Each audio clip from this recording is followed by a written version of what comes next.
I was scrolling through a series of recent diplomatic photos from the ASEAN summit in Kuala Lumpur, specifically those showing Malaysian Prime Minister Anwar Ibrahim and U.S. President Donald Trump shaking hands with that unmistakable high-stakes intensity.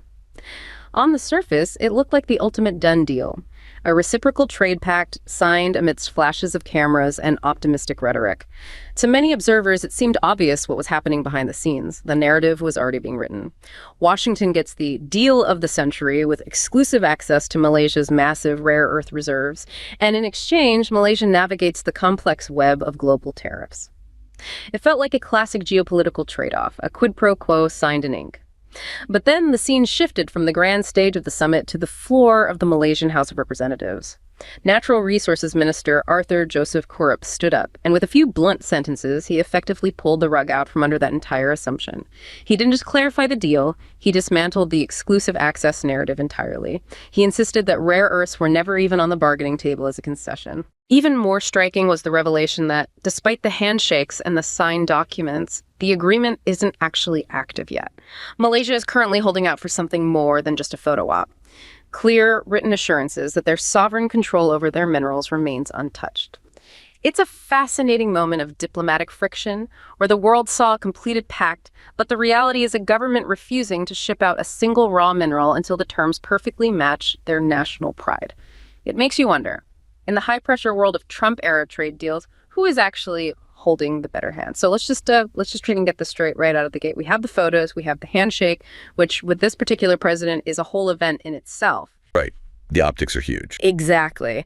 And the headlines are all talking about this historic partnership. Then, just days later, you have a Malaysian minister essentially saying, hold on, everyone, read the fine print. We haven't actually agreed to ship you a single ounce of anything yet. Mm-hmm. The check is not in the mail. To me, that sounds less like a clever strategic move and, I don't know, more like a diplomatic disaster waiting to happen.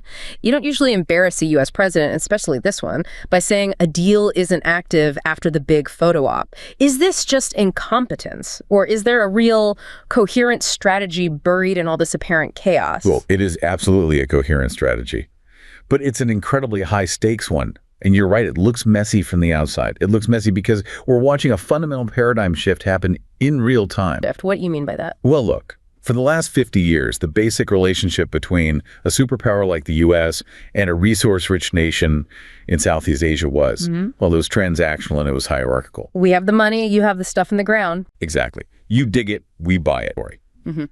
What Minister Kurup did in Parliament wasn't just clarifying a deal's timeline. It was effectively an announcement. It was the public death of that old model. He was signaling that Malaysia is no longer interested in just being a mine. They want to be a manufacturer. The whole mine-to-magnet ambition we've been hearing about. And to make that happen, they have to hold the one card they have, the resource itself, hostage, even if it makes for some very awkward diplomatic optics for a few weeks. They're willing to take that heat. Again, holding the resource hostage, that sounds great in a nationalist speech, sure, but we're talking about real-world economics. I mean, mining companies exist for one reason, to dig up and sell rocks. If you tell them they can't sell the rocks because you're waiting for this, I don't know, this utopian downstream industry to magically appear, right? Don't you just bankrupt your entire mining sector in the meantime? We have seen this movie before, and it usually doesn't end well for the country trying it. And that is the trillion-dollar question, isn't it? It's the core of the entire gamble. And to really answer it, we have to look past the political rhetoric and dive into the specific economic logic they're using here. This isn't just about, national pride. It's a very cold, calculated bet on the value chain. Okay, let's talk about that value chain. Think about it from the perspective of Kofa. Let's call him Idris, a veteran mining engineer in Kuantan. He spent 30 years watching container ships leave the docks, filled with reddish-brown dirt, raw ores. He knows what's in them, but he also knows the price Malaysia gets for them. Pennies on the dollar, I assume. Essentially, yes. Yeah. If you dig up raw rare earth, or let's say it's that valuable ionic clay we'll talk more about, and you just wash it, concentrate it, and ship it as a mixed concentrate, you are getting the absolute bottom of the barrel commodity price. You are basically selling dirt for the cost of transport plus a very small margin. It's a volume game, not a value game. And all the real money is made somewhere else. The moment you take that dirt and you perform the first major step of processing, separating it into individual rare earth oxides, so you have a bag of pure neodymium oxide, a bag of praseodymium oxide, another of dysprosium, the value of that material jumps. How much are we talking? We're talking by a factor of 10, maybe 20, sometimes more, depending on the market for specific elements. And that's just the first step. Okay, so that's from concentrate to oxide. What's next? Next, you turn those oxides, which are powders, into metals. That's a high-temperature metallurgical process. The value jumps again. Then you take those specific metals, alloy them together in a precise formula, and create the permanent magnets that go into an electric vehicle motor or a wind turbine or a fighter jet's guidance system. Yeah. By that point. 100 times the value. You're easily looking at 100x, maybe even a 200x value increase from the pit to the final product. So for Idris, the engineer, seeing the government ban raw exports isn't hostility to business. He sees it as a long overdue act of self-worth. It's treating your national resources like heirlooms, not like something to be liquidated for quick cash. Okay, I get the value add concept. It's economics 101. But my original point still stands. Getting from the pit to the magnet isn't just a matter of willpower. It's about technology. It's about immense capital investment. If the margins are that good, why hasn't Malaysia, or any other Western country for that matter, already done this? Why have we all let China dominate this space for 30 years? Because the chemistry is an absolute nightmare. And we have to get a little technical here, because if you don't understand the sheer difficulty of the separation process, you can't understand why this gamble is so incredibly risky. Okay. So rare earth elements are the lanthanides. On the periodic table, they're that bottom row that everyone, ignores in high school chemistry class. The problem is they are all chemically, let's call it promiscuous. They have almost identical atomic radii and the same +3 charge. They love to stick together. In nature, you never find a nugget of pure neodymium, ever. You find it chemically bonded very tightly with praseodymium, lanthanum, cerium, and a dozen others. So you can't just smelt it. Like with iron ore, you just crank up the heat and the iron separates out? No, smelting doesn't work at all. It's useless. To separate them, you have to use a process called solvent extraction. It's a form of hydrometallurgy. Okay, solvent extraction. Imagine you've dissolved your raw, mixed rare earth concentrate in a strong acid. So now you have a liquid, a soup, containing all these elements as ions. You then run that liquid into something called a mixer settler. It's basically a big tank where you mix in an organic solvent, usually an organophosphorus compound. Hang on, organophosphorus? That sounds like nerve agent territory. Is this stuff dangerous? It's in the same broad chemical family, which is exactly why the environmental controls have to be so incredibly strict. This is not something you do in a backyard lab. We're talking about a massive, sealed, computer-controlled industrial process. Now, this solvent is designed with a special molecule that has a chemical claw that grabs onto one specific rare earth element just a tiny bit more strongly than the others. So you mix the acid and the solvent, you let it settle like oil and water, and you separate the two layers. The solvent has now pulled out, say, 1% more neodymium than praseodymium. You've achieved a tiny degree of separation. 1%. That seems incredibly inefficient. It is, which means you have to do it again and again and again. A modern rare earth separation plant isn't one tank. It's a circuit, a cascade of hundreds, sometimes thousands, of these mixer settler tanks, all chained together in a precise, computer-controlled sequence. Each stage purifies the target element a little bit more. If you mess up the pH or the flow rate on tank number 452, the whole batch can be ruined. Thousands of tanks. I'm just picturing the footprint of a facility like that. Enormous. Massive. It's capital intensive, it consumes huge amounts of acid and water, and it produces toxic waste. And this is why China dominates magic. Yeah. They spent 30 years mastering the specific recipes, the flow rates, the solvent mixes, the temperature controls for each element. They have the institutional knowledge. So Malaysia is now standing up and saying, we're not shipping our dirt anymore. If you want it, you have to come here and build those thousands of tanks on our soil and teach us how to run them. Which brings us right back to Idris, or maybe his colleague, the guy who was previously driving a truck hauling that dirt to the port. The government bans the export. He's out of a job, unless that massive chemical plant gets built, tomorrow. Or you look at it from the government's perspective, the longer horizon. Yeah. That low-value extraction model creates very few good jobs. It creates truck drivers, excavator operators, general laborers. It's a minimum wage economy with a very low ceiling. The process material model, on the other hand, creates a genuine middle class. To run a solvent extraction plant, you need chemical engineers, you need hydrometallurgists, you need radiation safety officers, because these ores often contain naturally occurring radioactive elements like thorium. You need precision maintenance technicians for all those pumps and valves. The salary difference between a haul truck driver and a process engineer is, well, it's the difference between just surviving and building national wealth. So they're trying to force a brain gain by holding the rocks hostage. They're trying to force a technology transfer and a skills transfer. The government is quantifying this. They've looked at the numbers and realized that selling raw ore is effectively a massive transfer of wealth out of Malaysia and into the country that does the processing. So they view this ban not as a restriction on trade, but as a crucial mechanism to force a shift from a low-skill physical labor economy to a high-skill intellectual and technical one. Okay, but let's talk about the leverage. The specific leverage Malaysia have. You mentioned ionic clays earlier. Is that just a buzzword, or does it actually matter for the global market? Because, I know Australia has massive rare earth deposits. The U.S. has Mountain Pass. Is Malaysia's dirt actually special enough to force the U.S. and others to play ball?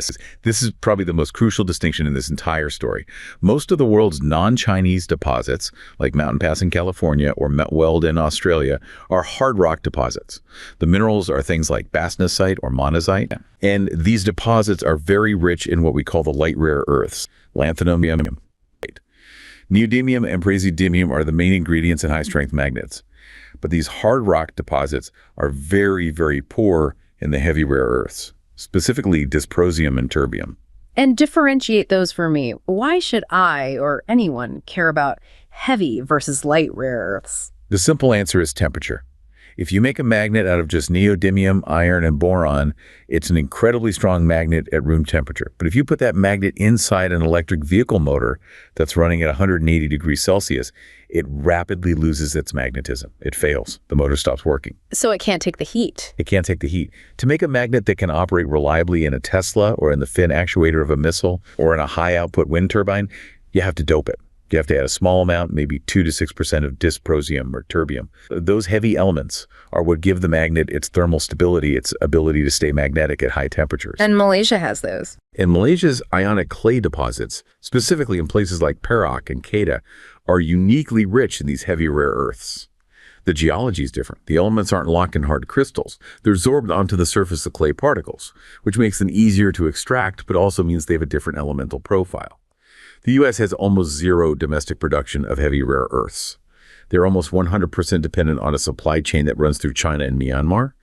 Malaysia offers the only known scalable alternative for these specific mission-critical elements outside of Chinese influence. That is their leverage. That is their ace in the hole. Okay, so they have this specific spice that the U.S. absolutely needs for its high-tech war machine and its green energy revolution. That explains why President Trump is at the table shaking hands. So let's pivot from the economics to the geopolitics of this. Let's talk about this geopolitical shield idea. We're hearing this narrative of state capacity being more important than market efficiency. There's a view, let's call it the sovereign shield view, that completely rejects the old idea that markets should just be allowed to move resources to the most efficient buyer. Right. And that old view is the classic Western, neoliberal economic model. The theory is, Malaysia, you're good at digging, so you dig it up. China, you're good at processing it cheaply, so you process it. America, you're good at designing EVs, so you buy the finished magnet and build the car. On paper, that's maximum global efficiency. Everyone does what they do best. Exactly. But the Malaysian government, and frankly, many other governments now, are looking at the last 5 years, the COVID supply chain shocks, the war in Ukraine, the endless trade tariffs, and they're saying, efficiency is fragile. Efficiency is dangerous. We'd rather have resilience. But isn't that just a fancy word for protectionism? I mean, at the end of the day, if you block exports to the most efficient processor, you are distorting the market. You are artificially propping up a domestic industry that might not be competitive. It is protectionism, 100%. But in the world of 2026, every major economic power is practicing protectionism. Look at the U.S. Inflation Reduction Act, the IRA. Look at the EU's Critical Raw Materials Act. These are massive state interventions designed to onshore supply chains. Malaysia is just playing the same game, using the tools that it has. So the sovereign shield idea is basically about weatherproofing your national economy. It's about weatherproofing, exactly. It's about moving up the value chain to gain what economists call stickiness. Yeah. If you're just the world's grocery store selling raw ingredients like ore, you are completely at the mercy of global commodity price cycles.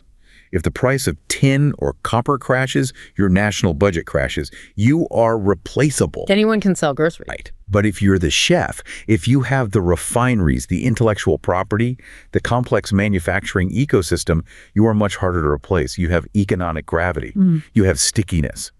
Companies that build a billion-dollar refinery in your country are not going to pick up and leave overnight because of a 10% price swing. That's the fortress they're trying to build. Okay, let's dig into the U.S. side of this, specifically the IRA you mentioned, because I think a lot of people miss the fine print there and how central it is to this entire drama.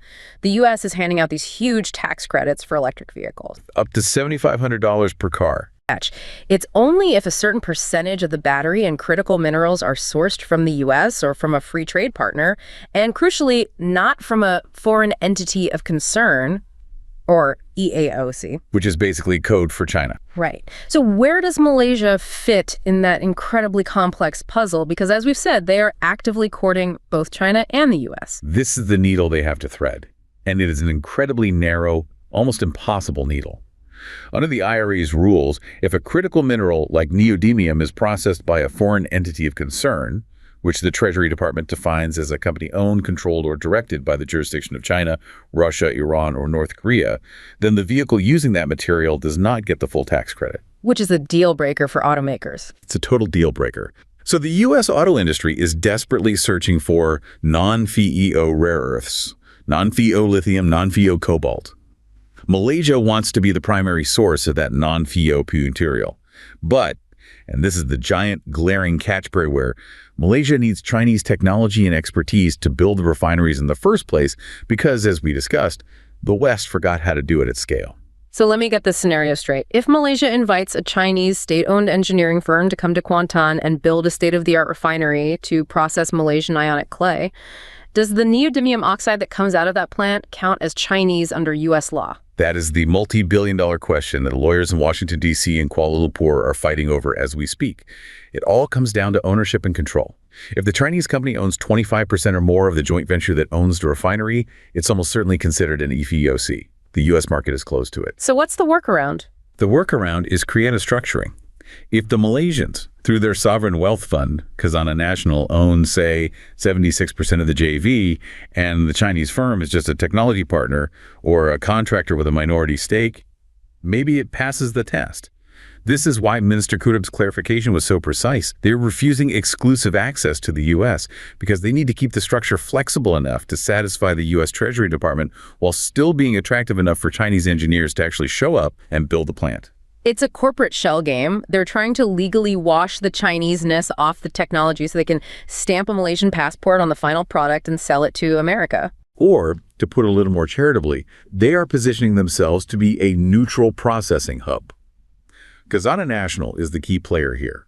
They are trying to structure these deals where the capital and the majority ownership are Malaysian or from other friendly neutral countries, ensuring the final product is certifiably made in Malaysia. This allows them to sell to the West and get that IRA premium. But at the same time, they're keeping their options open to sell the same material to China if the price is right. It's the ultimate non-aligned strategy. They aren't picking a side in the U.S.-China tech war. They're setting themselves up as the indispensable middleman that both sides desperately need. It sounds incredibly clever, but it also sounds like a fantastic way to get sanctioned by both sides if you make one wrong move. But let's move from the strategy sessions in the boardroom to what's happening on the ground. We've talked about the handshake and the high-level geopolitics. What is actually being built? Because I keep hearing this phrase, physical output worship, coming out of these policy circles in Kuala Lumpur. This idea that financial metrics are fake and the only thing that matters is the tonnage of product coming off the factory floor. What does that look like in reality? The vibe has definitely shifted. It's gone from, signing memorandums of understanding to pouring concrete. And the anchor tenant, the proof of concept for this entire national ambition is still Lynas Rare Earths. We have to talk about them because they are the test case for everything. Lynas, the big Australian company. They've been operating their processing plant in Kuantan for over a decade now, and it has not exactly been a snook ride for them. No, it has been anything but smooth. But their operation, The Lynas Advanced Materials Plant is the only major large-scale rare earth separation facility in the world outside of China right now. They are the model. They mine their ore at Mount Weld in Australia, ship the concentrate to Kuantan, and run it through that massive, complex solvent extraction facility we described earlier. And the big controversy there has always been the waste. We can't gloss over that. We are talking about low-level radioactive waste. Correct. And this is central to the entire story of Malaysia's industrial future. The process generates two main waste streams. One is called NUF, which stands for neutralization underflow. It's chemically benign, mostly gypsum and magnesium. The real problem is the other one, the WLP residue, which is water leach purification residue. And that's the radioactive one. That's the one. It contains low levels of naturally occurring radioactive material, or NORM, specifically thorium and uranium, which were present in the original ore from Australia. For years, this created a political standoff. Environmental groups and local residents were protesting, and the Malaysian government demanded that Lynas ship all this WLP waste back to Australia. Australia's government, in turn, basically said, no thanks, it's your problem now. So what was the resolution? Did they finally solve the waste problem, or did the Malaysian government just blink because they realized they need Lynas's operation too much? It was a bit of both, a very pragmatic compromise. The government extended Lynas's operating license to 2026, but with very strict conditions.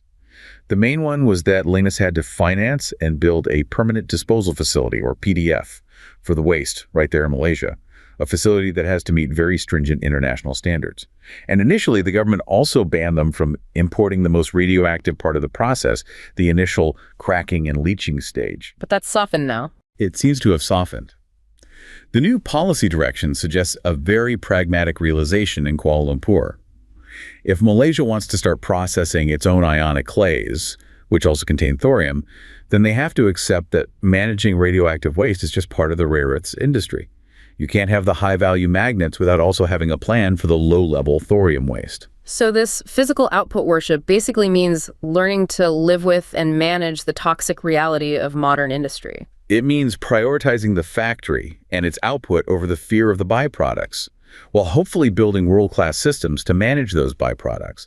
And we're seeing that new priority translate into new projects beyond just Lynas. You have companies like DTech Mineral and Metal Technology popping up, a Malaysian-American JV that's promising to establish an integrated mining and processing operation. And what about existing Malaysian companies? That's maybe even more interesting. You've got Southern Reliance Mining. These guys are an old-school iron ore miner. They dig rock, crush rock, sell rock. A very traditional business. Now, they are aggressively pivoting into rare earths. They're currently exporting some material to China, but they're making it clear they are open to any and all partners to build processing capacity at home. You're even seeing patent filings coming out of Malaysian universities and research institutions specifically for new, more efficient extraction methods for ionic clays. The metric for national success is no longer GDP growth in the abstract. It's becoming tonnage of separated oxides produced. It's a visceral return to industrialism. Okay, tonnage produced is a nice, tangible metric, but let's play the skeptic here for a minute. You mentioned earlier that we've all seen this movie before, this resource nationalism playbook, banning raw exports to try and force the creation of a local processing industry, and you said it failed spectacularly in Zimbabwe. I really want to drill down on that. Why is the Zimbabwe case the ghost at the feast for Malaysia? The Zimbabwe chromium case from 2011 to 2015 is the perfect warning. It's the nightmare scenario because the parallels are just terrifyingly close. Zimbabwe holds enormous reserves of high-grade chromium ore, something like 12% of the world's total. It's essential for making stainless steel. In 2011, the government in Harare announced, that's it, no more raw chrome ore exports. If you want our chrome, you had to build smelters here and process it into ferrochrome. Don't sell the dirt, sell the value-added metal. Identical logic. And the result was an unmitigated catastrophe. They banned the export, operating out of the assumption that global steelmakers would be forced to rush to Zimbabwe and build smelters because they needed the chrome. And the buyers didn't come. The buyers didn't come. The global market simply adjusted. Steel mills source their chrome from South Africa, from Turkey, from Pakistan, from Albania. The global price of ferrochrome didn't spike, which would have shown Zimbabwe had market power. It stayed almost completely flat. In fact, over that entire 4-year ban period, the price increased by a statistically insignificant 0.04%. So Zimbabwe lost all of its export revenue, the lifeblood of its mining sector, and the global price didn't even budge. They had no leverage. Zero leverage. The local Zimbabwean mining companies, big players like Zamasco and Zimalloys, were suddenly sitting on massive stockpiles of ore that they were legally forbidden from exporting, but they had no domestic smelters to process it. Their cash flow went to zero overnight. They had to shut down mines. They laid off thousands of workers. It was an act of economic self-immolation. They eventually had to reverse course and lift the ban in 2015 just to stop the bleeding and get some foreign currency back into the country. And the story doesn't end there. They reinstated the ban later on, didn't they? Sometime around 2021 or 2022? They did. And this is the critical nuance that the policymakers in Malaysia absolutely need to study. The second ban worked much better. Why? The answer is what happened in the interim. Between 2015 and 2021, while raw exports were legal again, Chinese industrial giants, specifically heavyweights like Tsingshan and Sinosteel, came into Zimbabwe and actually built the smelters. They built the necessary processing infrastructure first while they had a secure supply of ore. So when the export ban came back into effect in 2021, the domestic capacity to actually process the ore already existed. So the lesson from Zimbabwe is incredibly stark. You cannot use an export ban to magically create a processing industry. You have to have the industry already built or at least under construction before you turn off the revenue tap from raw exports. Exactly. You have to build the bridge before you burn the boat. Zimbabwe burned its boat in 2011 and then discovered it couldn't swim. Malaysia is attempting this very strange, very risky simultaneous move, announcing the ban while the necessary refineries were still largely on paper or in very early stages of development. It's a much, much riskier timing bet. But is it a completely fair comparison? Zimbabwe in the 2010s was a landlocked country with a history of hyperinflation, political instability, a total currency collapse. Malaysia is a major maritime trading nation. It sits on the Strait of Malacca. It has excellent infrastructure and a relatively stable English-based common law legal system. Surely foreign investors have more trust in Kuala Lumpur than they ever did in Harare. Malaysia certainly has a degree of institutional trust that Zimbabwe completely lacked. Investors know their assets are less likely to be expropriated. But the technical hurdle for Malaysia is actually much, much higher than it was for Zimbabwe. Smelting chrome into ferrochrome is basically a brute force process. You apply massive amounts of electricity and heat in a big furnace. It's incredibly energy intensive, but it's chemically straightforward. The technology is widely available. Rare earth separation, as we've already covered, is chemically one of the most complex industrial processes on the planet.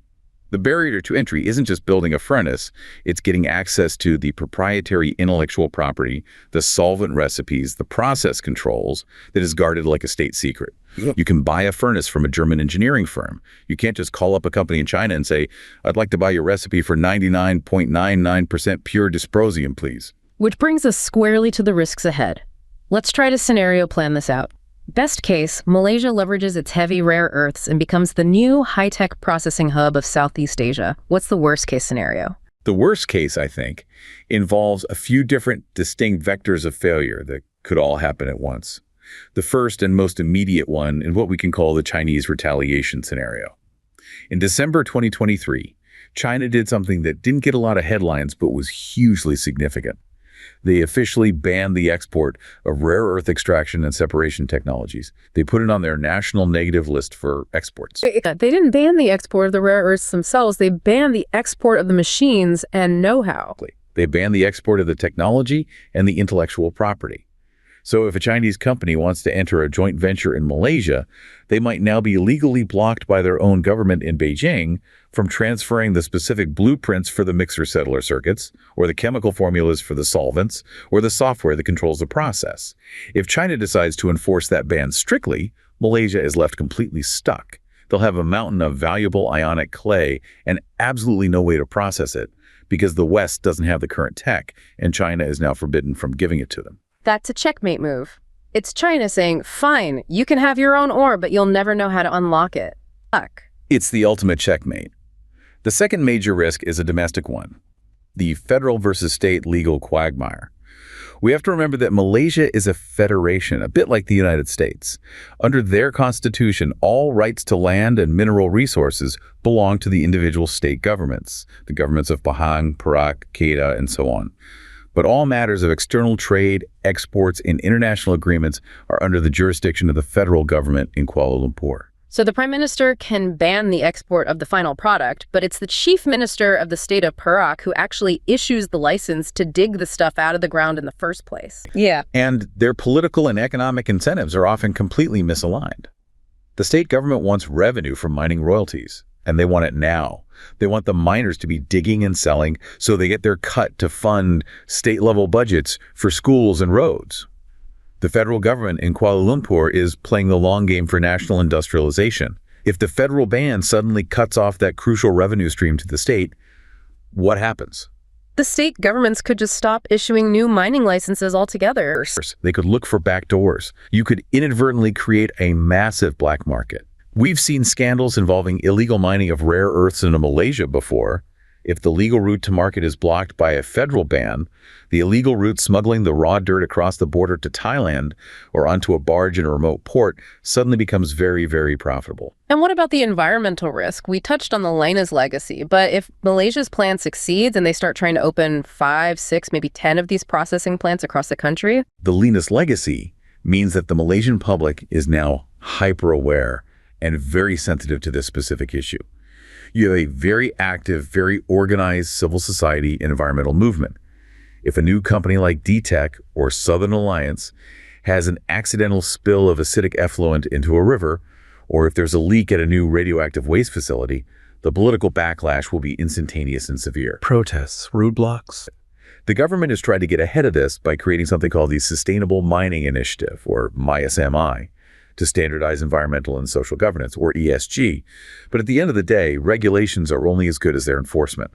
If enforcement is lax because of corruption or incompetence, and you have a major environmental disaster, the social license to operate for the entire industry could just evaporate overnight.